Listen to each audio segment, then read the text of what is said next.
A continuación, La Pura Verdad.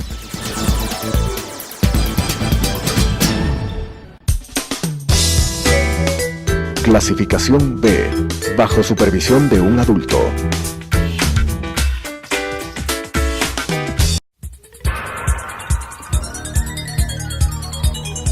Las opiniones vertidas en este espacio por la producción y dirección del programa son de exclusiva responsabilidad de sus autores y de quienes intervienen en ellos.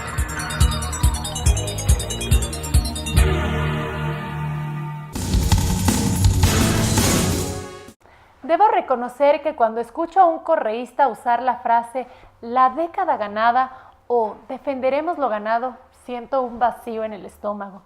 Me hace pensar en los socialistas del siglo XXI que antes del 2006 eran pobres y hoy van en helicóptero a comprar un ceviche, que gastan $21,000 en prostitutas extranjeras para una fiesta, que guardan la plata en tejados o lo entierran en caletas. Esta frase me hace pensar no solo en lo que nos robaron, sino que además lo presumen. Y no solo que lo presumen, sino que dicen que lo defenderán. Sí, hay algo peor que la corrupción, y es la corrupción sumada a la impunidad. Este tema es tan evidente y sensible para una sociedad que acaba de pasar por la década de mayor bonanza petrolera que el primer mandatario, Lenín Moreno, lo incluyó como primera pregunta en su consulta popular. No sabemos si acudiremos a las urnas en diciembre o a inicios del próximo año. Lo cierto es que el pueblo será preguntado si quiere que se sancione a toda persona condenada por actos de corrupción con la inhabilidad para participar en la vida política del país y con la pérdida de sus bienes. Un ejemplo es lo que sucede con el caso de Alex Bravo, ex gerente de Petroecuador en el correísmo, a quien Rafael Correa llamaba querido Alex, de la generación del conocimiento, ese a quien Jorge Glass le decía, lo hicimos, lo conseguimos. Él fue condenado por delincuencia organizada, cohecho y enriquecimiento ilícito. Por este último delito, la sentencia le obliga a pagar una multa de $7,500 y una indemnización de $360,000, es decir, que por lo rastreado por la justicia junto a Carlos Pareja Yanuncelli, recibieron casi $12 millones en coimas. Pagan $500,000 en multas, cumplen la prisión de 3 años y salen a disfrutar los $11,5 millones robados al pueblo ecuatoriano. ¿Es esto lo que queremos como país? ¿Es este el ejemplo que queremos dejar a nuestros hijos? Debemos actuar de manera inmediata si no queremos que el cáncer de la corrupción haga gangrena en nuestro Ecuador. Debemos sancionar de forma ejemplar a todos quienes se atrevan a tomar un centavo que no les corresponde. Así lo propuse de manera oficial a la presidencia de la República y fue asumido de manera parcial. Considero que el planteamiento, la muerte política, es importante, no suficiente.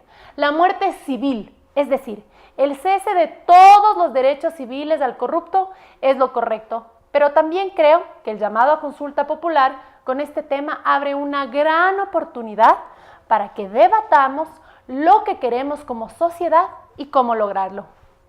Para conversarlo, tenemos hoy en estudios al asambleísta de Creo, Fabricio Villamar, reconocido por su lucha frontal contra la corrupción. Soy Ana Mercedes Galarza. Este es el espacio de opinión libre, La Pura Verdad. Y ahora iniciamos. Telesucesos Canal 29 UHF presenta La Pura Verdad, un programa de opinión política que analiza las temáticas de actualidad y de interés social, político y económico del Ecuador, con la conducción de Ana Galarza. La Pura Verdad. Cada año se paga $1 billón en sobornos y se calcula que se roban $2.6 billones anuales mediante la corrupción. Suma que equivale a más del 5% del Producto Interno Bruto mundial. Según el Programa de las Naciones Unidas para el Desarrollo, se calcula que en los países en desarrollo se pierde, debido a la corrupción, una cantidad de dinero 10 veces mayor que la dedicada a la asistencia oficial para el desarrollo. La corrupción es un delito grave que frena el desarrollo económico y social en todas las sociedades. Ningún país, región o comunidad es inmune. Sin embargo, hay factores que comparten los países con menores índices de corrupción como Nueva Zelanda, Dinamarca, Suecia o Suiza. Entre ellos, las libertades civiles, democracia, libertad de expresión e independencia de justicia. Lo mismo sucede al otro extremo de la lista, que hace Transparencia Internacional. Una sociedad sin libertades ni independencia judicial es espacio de proliferación de corrupción. Así sucede con Somalia, Corea del Norte, Siria, Libia o Venezuela, donde hay una altísima percepción de corrupción. La calificación para América Latina no es buena. Ningún país de la región está entre los 20 mejores puntuados. Con las mejores calificaciones está Uruguay en el puesto 21 y Chile en el 24. La calificación para Ecuador es avergonzante, 120 de 176. La peor calificación es para Venezuela en el puesto 160. ¿Puede esta iniciativa de consulta popular ayudar a disminuir la corrupción mientras sigue la Asamblea Nacional cooptada por una mayoría oficialista y una justicia obediente a una consigna partidista? Fabricio, bienvenido. Comencemos por algo. Se pregunta a la ciudadanía si queremos mayores sanciones para los corruptos. ¿Hay hoy más corrupción que en el pasado? ¿Qué consideras tú? Yo no sé si hay más corrupción en montos de porcentaje, pero termina siendo evidente que cuando hubo tal cantidad de plata, se robaron muchísima más plata. No sé si es que el mismo porcentaje que antes, pero es evidente que la corrupción existe. Sobre el tema de las sanciones, yo creo que esto debe llevarnos a un debate mucho más profundo. Es decir, si bien la propuesta que hace el presidente de la República y que nosotros la habíamos planteado como necesaria, es decir, hay que castigar a los corruptos, pero además hay que hacerles devolver lo que se llevaron. Y hasta el momento, como tú mencionabas a la apertura del programa, lo que tienes es una mínima sanción, vaya, pague unos meses de cárcel y salga a vivir con lo ganado, con lo de su década ganada. Y esto debe llevarnos además a una conversación muy seria. ¿Y dónde queda el objeto del sistema penitenciario ecuatoriano que se supone que debería ser la rehabilitación? Si es que de aquí directamente los eliminamos de la posibilidad de existir civilmente, ¿dónde queda nuestro sistema penitenciario? Entonces, sí la pregunta, pero si en algo tenemos que distinguirnos de lo que dice el presidente de la República es que hay que ir mucho más allá. Se necesita una reforma profunda al Código Integral Penal. Es un Código Integral Penal, por ejemplo, que nos ha puesto cortapisas a los asambleístas para poder perseguir los casos de corrupción, a menos que exista el informe de la Contraloría. Y como el Contralor era puesto por Alianza País, ¿qué informe vamos a tener? Y además un informe que prescribe dentro de 7 años y los delitos contra la administración del Estado no prescriben. Por eso es una Fabricio, gran mentira. Es decir, a mí me gustaría que también le digas un poco a la ciudadanía, porque conoces muy bien, los dos somos asambleístas, pero tú que me acompañas en esta lucha contra la corrupción y sabes lo duro que es luchar contra Alianza País, ¿consideras que ahora ante lo insostenible de la situación, por ejemplo el caso Glass y todo lo que apunta a este movimiento político y cómo se ha llevado el dinero, ¿tú crees que ahora sí va, por ejemplo, el presidente de la Asamblea a decirles como buen pastor a su rebaño que apoyen el juicio político al vicepresidente? Creo que llega un momento en donde es tan evidente los casos de vinculación de los funcionarios de Alianza País a los delitos de corrupción o delitos contra la administración pública, que llegará un momento en que sea insostenible. Políticamente posiblemente fue lo peor que les pudo haber pasado, es decir, no calcularon bien. Hubiera sido mejor que tengamos un debate público sobre nuestro pedido de enjuiciamiento político y básicamente, si es que no teníamos los votos, habríamos tenido el juicio y el señor salía exculpado de la Asamblea. Pero Alianza País nos sometió al resto de ecuatorianos a la vergüenza de no tener el juicio político, pero sí tener un juicio penal, que además termina con el vicepresidente preso. Entonces, En vez de que Alianza País pase la vergüenza de decirles a los ecuatorianos, sí, vean, realmente estábamos equivocados, parece que sí hubo uno que otro actito de corrupción porque no aceptan que esto fue sistemático, no aceptan que esto fue en todo el gobierno, pero resulta que estamos dispuestos a sancionarlo, más bien han estado protegiendo a los corruptos. Y esto les obliga a que en este momento tienen esta doble sanción. O aceptan el juicio político y le dan la razón a la oposición, o impiden el juicio político y siguen quedando como protectores de corruptos. ¿Qué opinas de asambleístas que hacen y se muestran abiertamente opuestos a preguntarle al soberano, a esta consulta popular? ¿Qué opinas de ese tipo de actitudes? Yo creo que ahí hay mucho temor. Por primera vez no son los dueños de la verdad.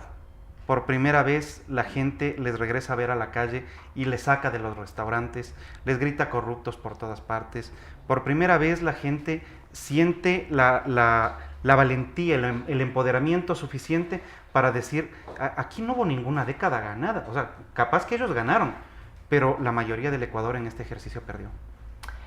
Fabricio, la gente dice que existe ya legislación para combatir la corrupción y que la consulta popular sería inútil. Segundo, porque la ley no tiene carácter retroactivo. Es más, se podría decir que lo que se logra en la consulta popular no va a castigar a los que defienden lo ganado, sí, a los que lo presumen y también lo defienden.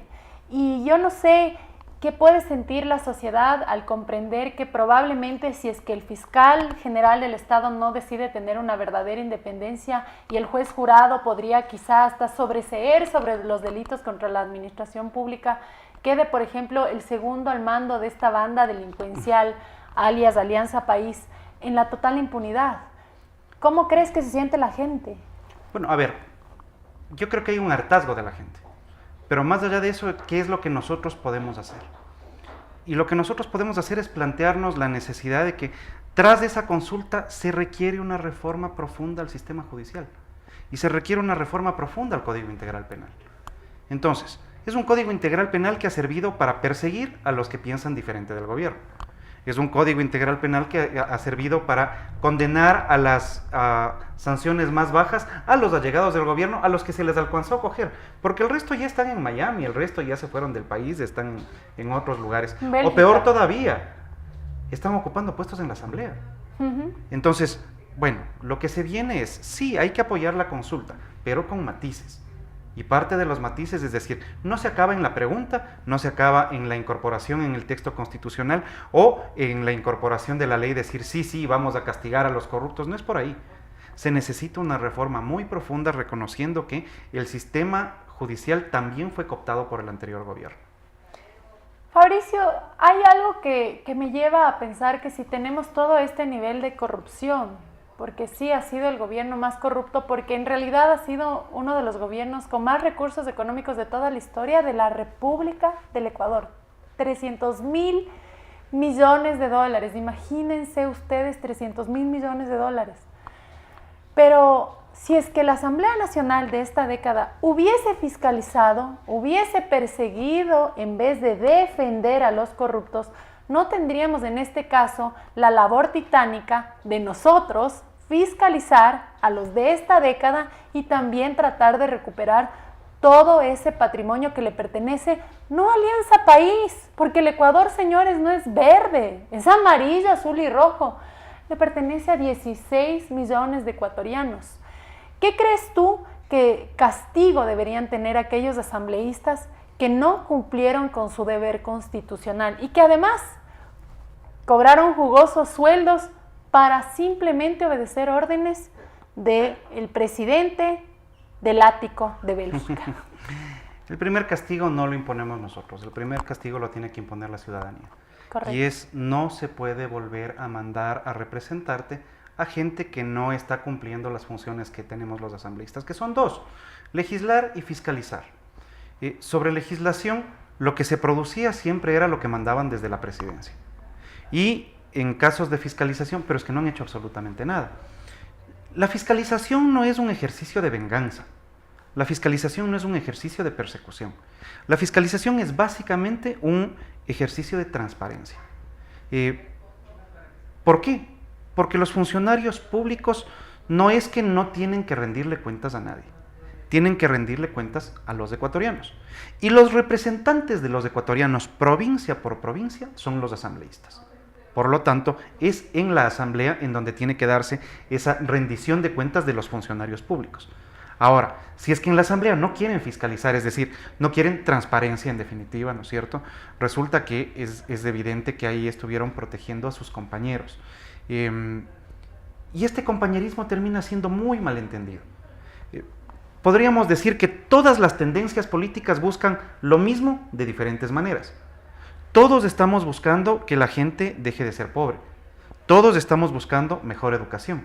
Todos estamos buscando buenas relaciones internacionales y todos estamos buscando que la plata alcance para todo lo que se necesita. Pero lo planteamos de formas diferentes. Ahora, cuando hay un grupo político que descuida esa parte que es defender los intereses de los ecuatorianos y comienza a defender los intereses de los compañeros, de los camaradas, de los militantes, resulta que pierden el objetivo para el cual la gente les mandó a la asamblea. Fabricio, hablando de transparencia, esta consulta tiene que ser contabilizada por una institución que ha generado serias dudas en la ciudadanía, Consejo Nacional Electoral. ¿Qué expectativas tienes? Hay gente que más allá de sus niveles morales o éticos, termina aliándose al poder. Y ahora el poder cambió de manos, ya no está en el señor de Bélgica, está en el señor de Carondelet. Entonces no te quepa dudas de que ese Consejo Nacional Electoral estará al servicio de quien tiene el poder actualmente. Y es lo que va a pasar en todos los ministerios. Todos los que se creían correístas acérrimos en un momento determinado van a girar. ¿Por qué? Porque lo que buscan es el poder. Pongámoslo de esta manera. Hay asambleístas que son absolutos desconocidos, que llegaron a ocupar ese espacio, que nunca hablan, que nunca plantean absolutamente nada. Chico, silencio. Exactamente, pero llegaron a ese puesto. ¿Cómo llegaron? Llegaron por la popularidad de un candidato mucho más fuerte. Pues bueno, en este momento resulta que el poder lo tiene esa persona y en algún momento van a tener que rendirle pleitesía a esa persona. Los que sean absolutamente radicales, los correístas radicales o los enfermos del poder anterior, terminarán aislados para el futuro. Y eso le abre una posibilidad al Ecuador. Y la posibilidad es finalmente poderse sentar a conversar en la asamblea. Mira, conversar entre políticos no es malo. Los acuerdos por abajo de la mesa son los que no hay que permitir. Las cosas se tienen que hacer transparentemente. Yo supongo que a la gente de Alianza País le debe interesar que tengamos éxito en lo económico. A nosotros también. Lo único que decimos es que el camino seguido durante 10 años y medio ha sido equivocado. Y cuando los ecuatorianos voten por la eliminación de la ley de plusvalía, por ejemplo, estarán dándole un jalón de orejas a el manejo económico de los últimos 10 años y medio y dándonos la razón. ¿Qué te hace pensar esta consulta? ¿Es tongo nada más? Porque le pone a María Alejandra Vicuña, que es la vicepresidenta encargada, a que promueva el voto a favor de la consulta popular que está promoviendo Lenín Moreno. Pero María Alejandra Vicuña fue asambleísta en la pasada función legislativa y ella defendía, promovía en ese entonces la reelección indefinida para que podamos votar tantas y cuantas veces queramos por Rafael Correa y además, ¿saben por quién? Jorgito Glass. Entonces, ¿qué confianza nos puede dar del discurso de Lenín Moreno y de las decisiones que toma? O sea, en efecto pueden existir dos niveles, ¿no? Pero la magia de la política es poder leer un poco más allá de lo evidente. Si bien parecería absolutamente contraproducente nombrarle a una correísta radical, acérrima, como vicepresidenta, y además de encargarle que se encargue de promover la consulta, cuando ella fue parte del proceso de la eliminación de los límites a la reelección, por ejemplo. Ella participó en toda la reforma, la reforma constitucional última. Así es. Las aprobadas en diciembre del 2015. Sí. ¿Qué es lo que hay que leer atrás de esto? Lo que hay que leer es que le estás poniendo a una persona absolutamente radical a romper el radicalismo interno de Alianza País, pero no solamente eso, en Guayaquil, en donde está el bastión de los más grandes opositores de Moreno. Por lo tanto, en la práctica podría tratarse de una jugada maquiavélica que puede darle resultado al presidente de la República, porque nada dice que la señora Vicuña se vaya a quedar mucho más en el puesto. Lenín Moreno está siendo asesorado por genios anticorreístas, porque inclusive, y me atrevería a decir que parte de su gran popularidad, esa gran popularidad que goza en este momento, es porque está cumpliendo nuestro plan de gobierno, Fabricio. La propuesta de la consulta popular fue propuesta ¿de quién? De Guillermo Lasso. Entonces, ¿te atreverías a decir que hay alguien detrás de Lenín Moreno que quizá tenga un cargo de conciencia inmenso por todo lo que le ha hecho Rafael Correa, disfrazado de obras? Porque decir que tenemos obras es muy bonito, pero obras que les han permitido ser los corruptos más grandes de la historia es otra cosa. ¿Qué opinas tú de eso? A ver, sobre lo segundo, obras con plata hace cualquiera. Claro. O sea, no es gran mérito hacer obras cuando te ha sobrado la plata. Y permíteme hacer una especificación. Por ejemplo, vamos a graficar algo, ¿no? Que no necesariamente todas las mega obras que promueven han sido funcionales para el país. Toda Pilatón empieza con un presupuesto de 120 millones de dólares. Termina costando 600 millones de dólares. Es construida, ¿por quién? Por Odebrecht. ¿Y sabes cuántos kilovatios de electricidad nos entrega como Ni país? para cargar un celular. Cero, nada. Ahí están, 600 millones de dólares contratados con Odebrecht, y justamente por esa obra es que Alexei Mosquera recibe ese $1.000.000 que Rafael Correa lo santifica como acuerdo entre privados. Entonces, claro, como tú decías, con plata cualquiera hace obras, pero por lo menos obras que sirvan, pues, señores revolucionarios. A ver, te decía, con plata obras hace cualquiera. Y me preguntabas quién está asesorándole y si es que están siguiendo el plan de gobierno que nosotros habíamos presentado en campaña. Hay un dicho que tienen los ecuatorianos y que dice, una cosa es con guitarra y otra cosa es con violín. Una cosa es decir, sí, continuaremos el proceso de la revolución ciudadana y profundizaremos. Bueno, llega un momento en que te das cuenta de que el Estado está quebrado, de que la gente no tiene trabajo, de que tienes un endeudamiento agresivo externo que no es que lo va a pagar el señor que está en Bélgica, lo pagan los que nos quedamos aquí. Lo mismo que pasó con el caso de la dolarización.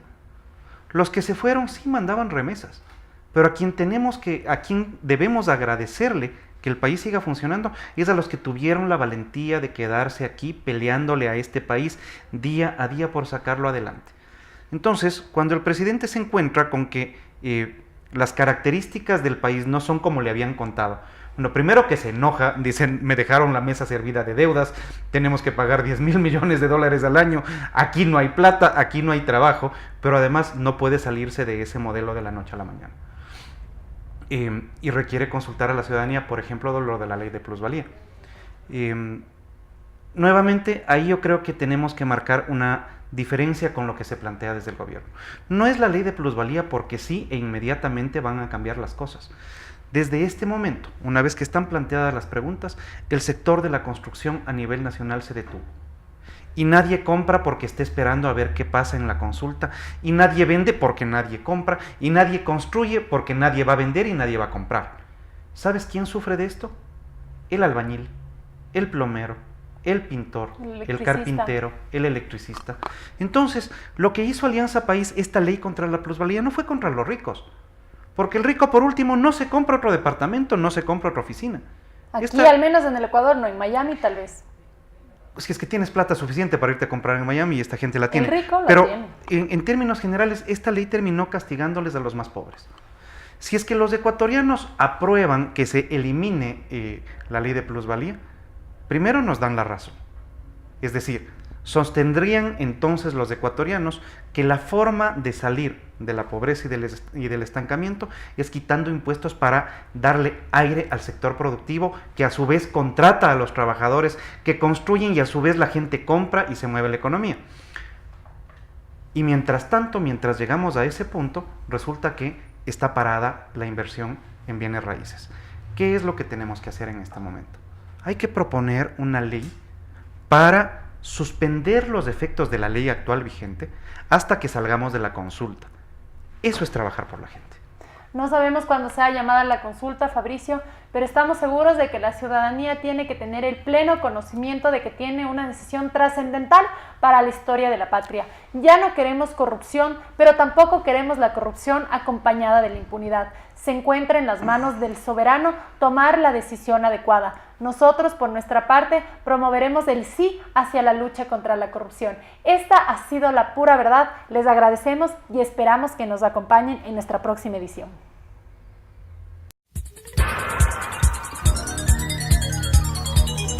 Las opiniones vertidas en este espacio por la producción y dirección del programa son de exclusiva responsabilidad de sus autores y de quienes intervienen en ellos.